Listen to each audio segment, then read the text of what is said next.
What's going on, guys? Welcome back to the channel. William Bootsy Blandon, aka Nice Guy Driver, aka Corporate Hustler. I know that sounds corny, but that's how I really feel. Let's talk about it. Why I started back driving for Uber and Lyft in the first place. I was full-time 2018, 2019. During the pandemic, I was struggling before I got the EIDL grant money and loan. I was really struggling, guys. I was living in that room in some lady's house, or apartment rather, on the second floor. Ironically, I'm renting a place on the second floor to somebody else, but I was struggling. I had to move into a room. Previously, my grandmother died, and after her death, it seems like the family just became distant, and like nobody wanted to work together. And I was living with a lot of people. I was living with my mom, who's still alive, my brother, and they didn't want to contribute. They got to the point where they didn't want to contribute any money and just wanted to rely on my money and my grandmother's life insurance, which was obviously no longer in the pot now that she's gone. So I guess they wanted to maintain this lifestyle and not contribute any money at all. So we went our separate ways. Very sad that it had to happen that way, but that's how it really happened. Excuse me. And I don't blame my mom or me and my brother. To make it matters worse, we had a failed business. So I'm guessing he's thinking because we failed in the business that he no longer needs to pay rent. And obviously I can't survive, paying my rent, covering the whole rent in the entire house for two grown adults. So we went our separate ways. I moved up this way towards the Hartford area, and I was able to pull off my own business through online sales, but without using any more funds or grants. The business wasn't producing quite enough for my comfortability. Let's put it that way. Just covering bills is not enough to me. I need a slight amount of extra for comfortability, and I'm sure a lot of you guys can relate to that. You just want a little bit more than what you need to live on. So I came up with the idea of going back into rideshare, but doing it full time. I remember I went through two cars. A Chevy Trax that I let sit for years, that I originally brought up here with me when I moved. I couldn't get that fixed for whatever reason. I tried several times, spent thousands of dollars, and through a bad purchase, very, very, very bad purchase, I bought a Subaru Forester in Waterbury, Connecticut, of all places. I should have known better. That was a warning sign, just being in Waterbury. And the car lasted me 6 months. It was a very bad investment. I think I put up like $6,000, and I was, by the time of selling it, I only got $3,000, which this is around 2020, right before the car prices went ridiculous. If I would have waited, literally, I would have got probably my $6,000. I wouldn't have lost anything because it probably would have went for that. But I sold to a dealer. I got at least the 3 G's back, so half of what I spent. And through the grace of God, my neighbor's a mechanic, the same neighbor that's also an Uber driver. He helped me fix the tracks up enough, but I didn't feel comfortable driving it for Uber and Lyft, because it was just, even after he fixed it, it made me feel uncomfortable that something was going to go wrong. So I quickly sold that, even though it was much older. I think it was 2015. I only got like $2,000, close to $3,000 for it. Again, before car prices went ridiculous. I couldn't wait. I had money problems. I got more money from the government, so I was able to weather the storm and learn about how to sell online. But I knew it wasn't enough coming in to cover bills, so I was like, let me go back on the road. But I had no car now. I didn't have any transportation at all. I literally was taking Uber and Lyfts to go get food, to go see my granddaughter, everything. I finally realized that I got to start leveraging my credit. And I went to Carvana, got the Ford Fiesta that I'm in currently, 2017 Ford Fiesta, you know, where I got a little bit of leeway, so I could probably, if I had to, use it for another maybe one more year going into this next year, and then I'd probably be done. That's all it's got to last me for. Maybe another 12 months. I was originally going to think only 6 months, but I was wrong. Things are a little bit slow, but I anticipate things to get better with this upcoming year. So I'm back on the road now, but I didn't just do it for money. I knew that I can leverage this content for what is going to be my future media company, because my Uber channel, Nice Guy Driver, if you're on another channel,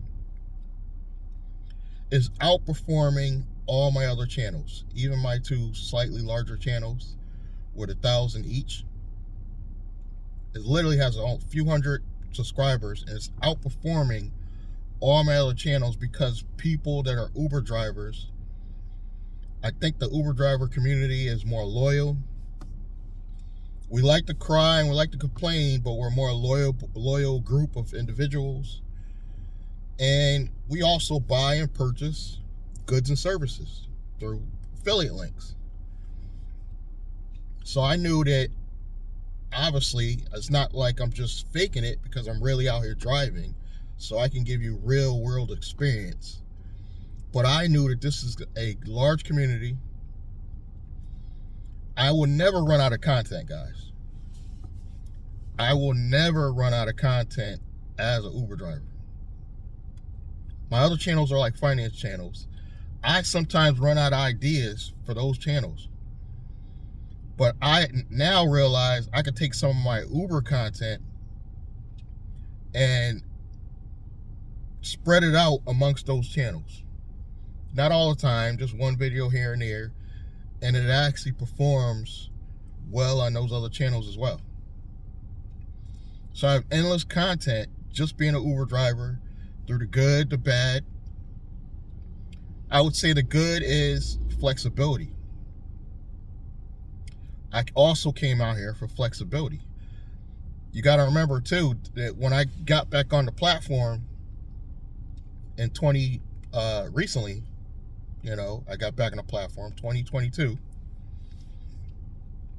I knew there was going to be some changes, but I got on right before the upfront fares and stuff, and Trip Radar. I got on before that. Even though I didn't know where I was going, I was like, you know, the worst thing is going to happen to me, I'm going to turn down somebody going to New York. But I absolutely hate it, not knowing where I'm going. Pulling up to somebody's house, not knowing if they're going to go somewhere until I hit start the ride, really pissed me off. So when they started coming up with the upfront fares, I got a little bit excited. But in the back of my mind, I knew it was going to be another scam. I really did. And now that the way they bundle everything into one price, it's not clear on where these fees are coming from, but it is clear that they're getting even more than 50% on most rides. And it's not even on Lyft. They're just straight robbing people, because Lyft you can have a ride as low as $3 and some change, and it'll be a 10-minute ride. Now that's just robbery. The minimum ride should be $5. If I was to do a ride share, the minimum ride would be $10 for the driver. So I would put any type of fee or whatever on top of that, because even a 10-minute to 5-minute to 10-minute ride still would be a minimum $10 to the driver. That to me is worth our time. Why I can't go get a regular job? I said this in other videos, but I'm gonna say it again. I've been out of retail now, which was my last job that I would have a reference from. I've not worked at my job now since 2017. And I'm getting older. I'm a middle-aged man, guys. It's going back to retail right now. They would look at me like I'm nuts. I think the last place I tried to apply for was a T-Mobile or a Sprint that was turning over to T-Mobile. And when I walked in, they were excited. Oh, we got somebody to apply to work here, because I appear young. I appeared possibly 30s, maybe 40s. But when he saw the date, at the time I wasn't even 50. At the time I think I was only 48. So he looked at my birth year and he was like, well, you've been not doing wireless for years, because I haven't done wireless in probably over 10 years. The last time I was doing something wireless or cell phones. So I didn't have any experience there. I simply cannot stand when people say further education when you never liked school to begin with. I was never a good student. So there's no way I can go back to school and find a skill to go back to school for that I'm going to hate. So the only option I have is becoming an entrepreneur. And realistically, I was like, well, you can't be an entrepreneur and not pay your bills. So I put Uber and Lyft or gig economy with what I'm doing, and now I'm able to survive. Keyword survive. But going into this next quarter, we're going to be more than survive. We're going to thrive. But I knew that Uber and Lyft videos, whether good or bad, would help leverage my other channels, because I put some of that content on there, and it's going to help me build out what's going to be my media company.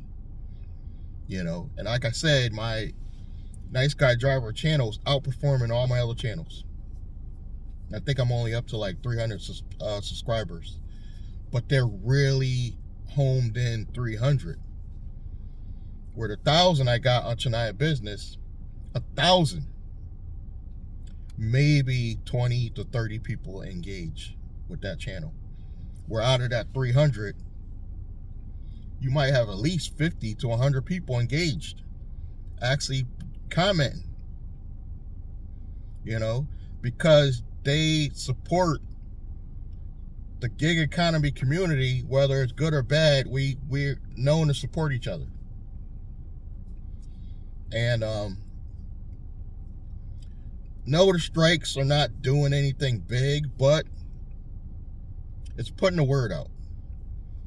More passengers are now seeing what Uber and Lyft are doing. Lyft is damn near going out of business, guys. They were saying Lyft is doing so bad that other companies could easily come in and purchase those companies. Elon Musk, what if Elon Musk purchased Lyft? You might be thinking, great idea. Not if he's doing the job he's doing with Twitter. But if he came in and made some real changes, I think Lyft could be the better rideshare company. The only reason why Lyft has a disadvantage is, number one, out the gate, they started with less. They started with less investors. They started with less money. But the answer was not to follow behind Uber. I hate the Lyft CEO more than I hate Uber, whatever his name is. Because Lyft had the opportunity to come in and be a better company. And instead of doing that, they go ahead and do the same exact shit that Uber does. Not even slightly less in some cases. Sometimes it's worse. I think right now, Lyft has a higher paying referral program. I'll give them that. And they have some features that you might like over Uber's, but all Lyft has to do to steal half of Uber's drivers is to become a better company to the drivers. Meaning go back to not even 70-30, guys. If Lyft just goes 60-40 consistently on every ride and take away that stupid shit where they got under $5 per ride, Lyft could be the better rideshare company over Uber. I truly believe that. But are they going to do it? No. They're going to continue to follow Uber until they go out of business. Now, the only reason why I think the government regulators will not let Uber purchase Lyft outright, because a lot of you be like, oh, secretly they own a percentage of Lyft. Maybe through stocks or some other means. But I don't believe they outright own Lyft. That'd be stupid. But I don't think the regulators would allow them to buy Lyft, because then it becomes a monopoly. Then we got Uber in full control, and we already know how that bad will be, or how bad that will be. But I really truly only came out here for extra money at this point, because I have a plan. There is no future long term. I'm saying it. There is no future, and I'm admitting it for all you haters that hate Uber drivers and keep saying go get a 9-to-5. There is no long-term future in being a full-time driver. But being a part-time driver is great for a lot of people, and that's why we do it.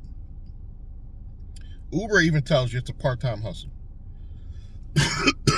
Excuse me, getting sick. But this is a bad full-time job because they cut the rates even more than they have the previous years. Now, you can finagle out here. You can get out here and finagle like me 4 or 5 hours, 100, 120, maybe even $150 a day, which is life-changing, believe it or not, for a lot of families. If you're a single mom, that's life-changing extra money. If you're a father struggling to pay your bills, that's life-changing extra money. Even with them scamming us, you could pull off $100 a day. But just imagine if they didn't. Just imagine in your mind, real quick. Just sit with me and imagine, what if they didn't scam people and we were able to make 4 or 5 hours $200 or $300? Some of you will say in some markets, oh, I make that already. So what? The whole country does not make that. I'm telling you. I hate when people from California, I'm sorry to say, a lot of drivers from California say they don't understand what we're bitching about, because you're in large markets. New York and Cali, New Jersey, you are in large markets.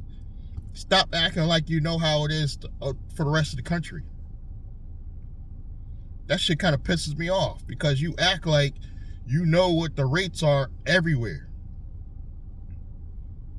Yes, in some markets, there's our guys right now that make $2,000 a week. But I'm going to tell you, they drive a lot of hours, upwards of 60 hours a week. I don't care what they tell you, they have no life,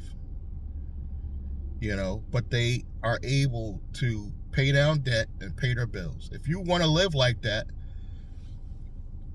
the possibilities are real, even for me. If I drove during the day, early morning, if I drove nights, nonstop, I could say I could probably do like at least 1,500 a week, easy. But I choose not to drive those hours, number one, because I don't want people puking in the car. I don't want to fight with no young people. I don't want the drama. It's simply not worth it for me when I'm only trying to get out this part-time money to help leverage my business so I can have an exit plan to get out.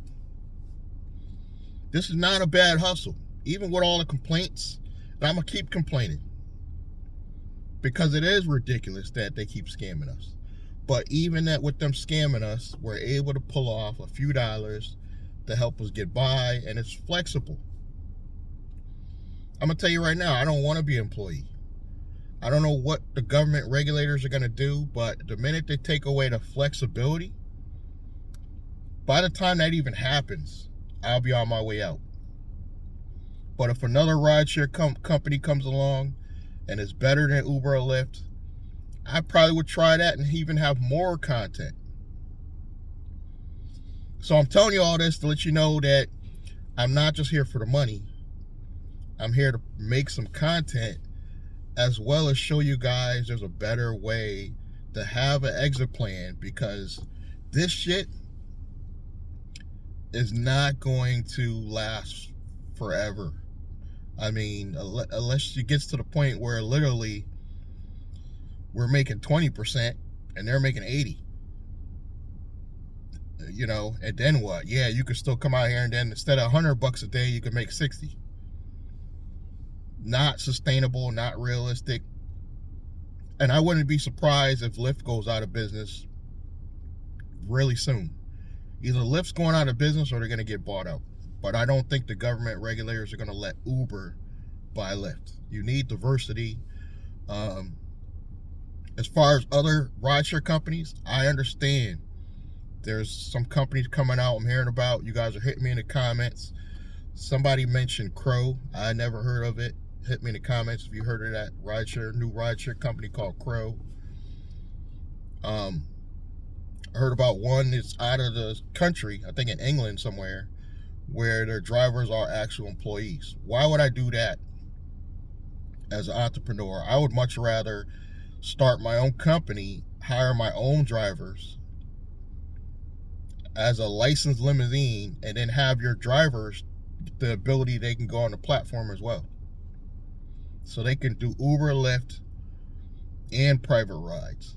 I would much rather do something like that and keep a higher percentage in my own pocket than to simply work directly for a rideshare company as a real employee. Now they got benefits and everything, but you got to go their times. You lose your flexibility. I'm sure they're gonna have like time slots at the bare minimum. I don't want to live like that either. So I'd rather choose to become an entrepreneur on the back of being a Uber or Lyft driver. I'm planning for the future, and you should do the same. If you want more information about being an entrepreneur and doing something outside of Uber and Lyft, check the links below. Subscribe, like, comments, and I'm going to see you guys in the next video. Thank you.